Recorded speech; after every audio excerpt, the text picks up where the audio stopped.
Sharina, do me a favor. Bigyan mo ng trabaho si Andrea. She needs a break. Why are you so concerned about that girl? Feeling ko akong dahilan kung bakit siya nawala ng reputasyon sa aking opisina.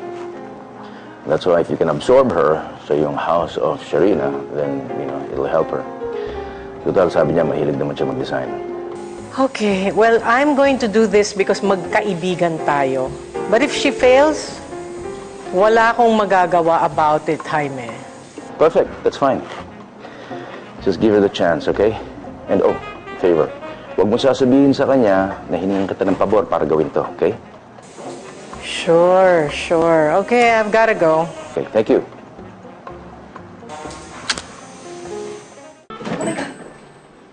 Oh my God! Friend! Oh my God! Tingnan mo! Meron kang email! Tingnan mo! Ano tayo? Galing kay Miss Sharina Santiago. Ang sabi niya dito, mag-report ka daw dun sa office niya kasi kailangan niya mga bagong designers!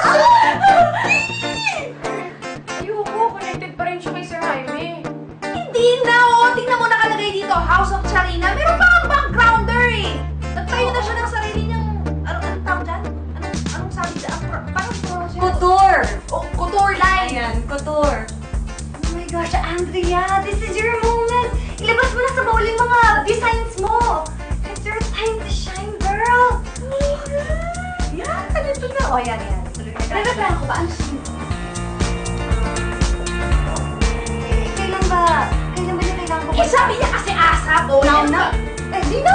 O, di na mo! Ano ka na? Bilis! Good luck! Alam mo, kasi pasok ka na eh. Feeling ko yung sulat na yun, chika lang yun.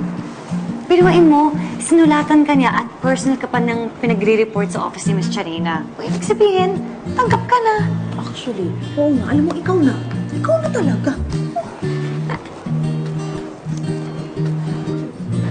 Don't deserve this. Sabi naman ako. Pagsisisihan yung pag-a-apply niyo rito. I tell you.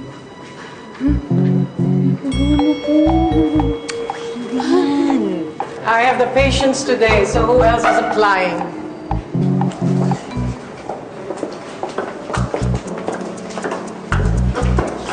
Oh, you. I know you. We meet again.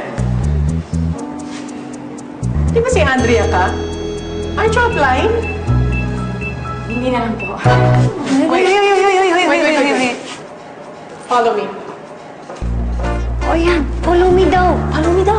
Go! Bilis! Bilisan mo! Wala siyang kalaban. Wala, umexit na sila lahat eh. Wala, tanggap na yan. Tapos na. Kape muna tayo dito.